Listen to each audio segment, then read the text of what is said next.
Assalamualaikum warahmatullahi wabarakatuh. Kali ini kita akan presentasi tentang analisis kebutuhan data untuk sistem aplikasi KHS. Saya akan memperkenalkan kelompok saya dulu.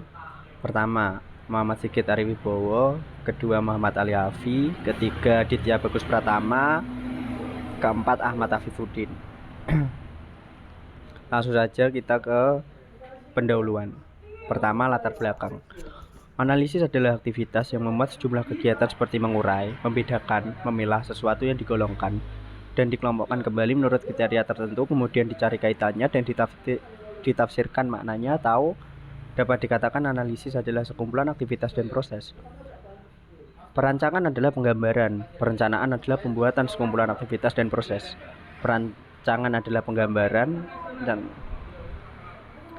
adalah pembuatan sketsa dan pengaturan dari beberapa elemen yang terpisah ke dalam satu kesatuan yang utuh dan berfungsi. Pengertian dari perancangan sistem menurut para ahli, salah satunya John Bruce dan Gary Grudnitsky, adalah desain sistem dapat didefinisikan sebagai penggambaran, perencanaan dan pembuatan sketsa atau pengaturan dari beberapa elemen yang terpisah ke dalam satu kesatuan yang utuh dan berfungsi. Dalam analisis dan perancangan sistem, studi kasus yang kami angkat adalah sistem KHS yang ada di kampus Wonogiri Bojonegoro, yang dimana dalam sistem tersebut dapat memudahkan TU untuk menginput dan menyimpan data-data dari sistem tersebut. Pembuatan sistem ini dilatar belakangi oleh belum adanya sistem yang dapat memudahkan pekerjaan TU dalam hal menyimpan data dan menginput data dalam satu sistem secara praktis.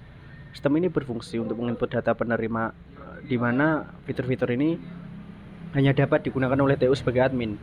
Saat ini kegiatan tersebut masih dilakukan secara manual yang kurang efisien, dan catatan-catatan yang secara manual bisa saja hilang. Sistem ini dapat membantu admin atau pengurus lebih mudah menginput data-data yang diperlukan, mengurangi resiko kehilangan data yang valid, lebih efisien dan efektif. Dalam sistem ini terdapat dua jenis user, yaitu pengurus sebagai admin yang dapat mengelola sistem, dan user yaitu anggota yang hanya dapat mengakses data yang diatur secara publik oleh admin. 1. Rumusan masalah. Pertama, apa tujuan dari analisis dan perencanaan sistem? Kedua, teknik analisis apa yang digunakan? Ketiga, apa saja kebutuhan fungsional dari sistem tersebut? Keempat, apa saja kebutuhan non-fungsional dari sistem tersebut? Kelima, apa saja kebutuhan kegunaan dari sistem tersebut? Dan terakhir, bagaimana use case dari sistem tersebut? Tujuan: mengetahui tujuan dari analisis dan perencanaan sistem, mengetahui teknik analisis yang digunakan untuk perencanaan sistem. Ketiga, mengetahui kebutuhan fungsional dari sistem tersebut. Keempat, mengetahui kebutuhan non-fungsional dan sistem tersebut dari sistem tersebut. Kelima, mengetahui kebutuhan kegunaan dari sistem tersebut. Dan terakhir, mengetahui use case dari sistem tersebut. Lalu kita sampai ke bab pembahasan yang akan disampaikan oleh Mas Aliafi. Oke, kita masuk ke bab 2, yaitu pembahasan. Poin 2.1. Gambaran umum tentang objek. Penerapan sistem informasi kartu hasil studi online pada Sunan Giri Bojonegoro perlu diperhatikan karena dengan menerapkan sistem informasi KHS online, maka lembaga akan lebih mudah untuk mengelola data dan memberikan pelayanan KHS kepada mahasiswa. Begitu juga sebaliknya, mahasiswa akan mudah untuk mengakses KHS secara online. Yang poin 2.2, proses mengidentifikasi konteks bisnis stakeholder setiap proses. Yang pertama, admin. Peran admin mengatur akses seluruhnya. Yang kedua, dosen. Memberi persetujuan perbaikan KRS mahasiswa, bimbingan mengisi KHS mahasiswa. Yang ketiga, mahasiswa sendiri, yaitu mengajukan KHS melihat transkrip nilai. Dokumentasi yang ada dapat berupa SOP atau flowchart atau dokumen terkait. Jika tidak ada dokumen, bisa menuliskan proses dari awal sampai akhir dengan format. Yang pertama, pengumpulan data dan pengembangan sistem dilakukan dengan cara wawancara stakeholder. Yang kedua, pengumpulan data dengan proses observasi yang bertujuan untuk mengamati dan meninjau secara langsung. Proses yang ditingkatkan jika ada. Proses mengadakan penelitian langsung di kampus. Dan adapun hasil wawancara yang telah kami lakukan yaitu untuk pertanyaan pertama, 1. Efisienkah sistem saat ini? Yang kedua, apa kemungkinan terburuk jika dilakukan KHS online? Yang ketiga, kemungkinan berapa persen ini bisa mempermudah mahasiswa, dosen, dan lain-lain. Dan ini adapun jawaban dari pertanyaan di atas. Yang pertama, agar tidak menyita banyak waktu dan memperbanyak menggunakan kertas. Yang kedua, terjadinya kesalahan input data. Yang ketiga, bisa sekitar 80% mempermudah dosen serta mahasiswa. Analisis sistem yang sudah ada. Analisis sistem yang akan dibuat. Studi kasus yang kami ambil adalah tentang pencatatan data KHS di kampus UNU Sunan Giri Bojonegoro. Terdapat 2 stakeholder yaitu admin dan user.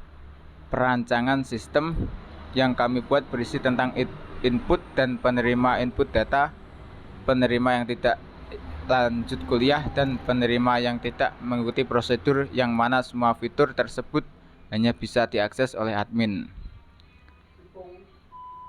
User recruitment.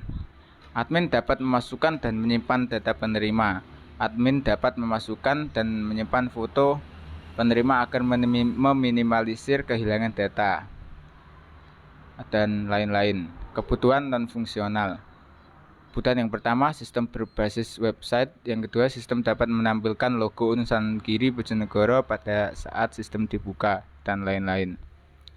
Kebutuhan kegunaan. Kebutuhan kegunaan ini ada 2. Sistem ini digunakan oleh pengguna yang berusia muda. Yang kedua, sistem ini sangat mudah dipahami oleh pengguna baik muda maupun tua. Adapun untuk use case-nya. Oke, saya akan melanjutkan di use case. Untuk tampilkan use case-nya kayak gini, admin, dosen, sama mahasiswa. Untuk admin bisa semua, bisa login, bisa daftar, bisa masukkan nilai, menghapus nilai, mengubah nilai, lihat nilai, cetak nilai. Untuk dosen bisa login, daftar, masukkan nilai, menghapus nilai, mengubah nilai, lihat nilai, dan itu. Terus untuk mahasiswa, login, daftar, dan lihat nilai, mencetak nilai, print nilai. Untuk sistemnya kayak gini. Kita mulai, dosen bisa melakukan login, terus diverifikasi oleh sistem. Kalau berhasil, dia akan melanjutkan ke input nilai mahasiswa. Kalau gagal, dia akan kembali lagi ke login. Ini. Terus dari menginput nilai mahasiswa, masuk ke sistem, masuk ke nilai mahasiswa, dia kalau terus diverifikasi, kalau benar dia akan langsung masuk ke database, kalau salah dia akan kembali menginputkan nilai lagi. Terus berarti tadi login, verifikasi, masuk database, view KHS. Terus untuk mahasiswa, login, verifikasi, view KHS, print, selesai. Untuk tampilan loginnya seperti ini. Masukkan ID, contoh mahasiswa 1, password mahasiswa 1, terus login. Ini untuk tampilannya, bisa nge-refresh, tahunnya bisa diisi, name, nama, prodi. Nanti untuk database-nya kayak di sini. Ini nomor, terus ini MKK, matkul, SKS, dosen. Di sini nanti bisa diisi. Terus yang selanjutnya adalah ERD. Nah, untuk ERD-nya kayak gini. Dosen ada JK, nama dosen, NIDN, pendidikan terakhir, alamat, dan nomor HP. Terus dikelola, di prodinya aja ID prodi, Kaprodi. Terus di mahasiswa ada banyak, ada NIM atau NPM, nama mahasiswa, nama lain, tanggal lahir, agama, JK, alamat, nomor HP, dan lain-lain. Untuk di admin username, password, level, aktif. Nilai, ada ID nilai, NPM, mahasiswa, dan lain-lain. Matkul ada nama matkul, ID prodi, NISN, jumlah SKS, dan lain-lain. Terus untuk yang selanjutnya, struktur database kayak gini. NPM atau NISN ada inputan in, terus nama mahasiswa, varchar, dan lain-lain. Ini ada di database semua, matkul, varchar, terus kayak ID nilai, inputan in, NPM, varchar 2. Ini sudah ada semua, bisa dilihat di sini.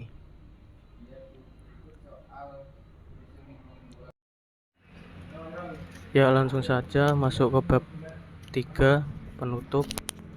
Poin 3.1 kesimpulan. Perancangan sistem yang kami buat berisi tentang input data anggota, input data laporan keluar masuk dan kas, input data perlengkapan, input data program kerja, dan input dokumentasi kegiatan, yang mana semua fitur tersebut hanya bisa diakses oleh admin. Setelah user hanya bisa melihat data yang diatur secara publik seperti melihat profil UKM, melihat data anggota, nama dan status, melihat program kerja, dan melihat dokumentasi kegiatan yang telah diselenggarakan. Poin 3.2 saran. Berdasarkan perancangan sistem UKM Manupela di kampus UNU Sunan Giri Bojonegoro, dapat diberikan saran untuk mengembangkan sebagai berikut. Perancangan sistem UKM Manupela kampus UNU Sunan Giri Bojonegoro ini sangat rentan terhadap penyalahgunaan data karena berbasis web. Dengan keamanan data yang masih sederhana, jadi diperlukan backup data secara rutin untuk menjaga keamanan pada sistem. Bisa juga dilakukan pengembangan sistem UKM ini secara berkala agar sistem yang digunakan menjadi lebih efektif dan efisien agar dapat mengurangi penduplikasian data dalam sistem tersebut. Ya, sekian dari kelompok kami. Kurang lebihnya mohon maaf. Wassalamualaikum warahmatullahi wabarakatuh.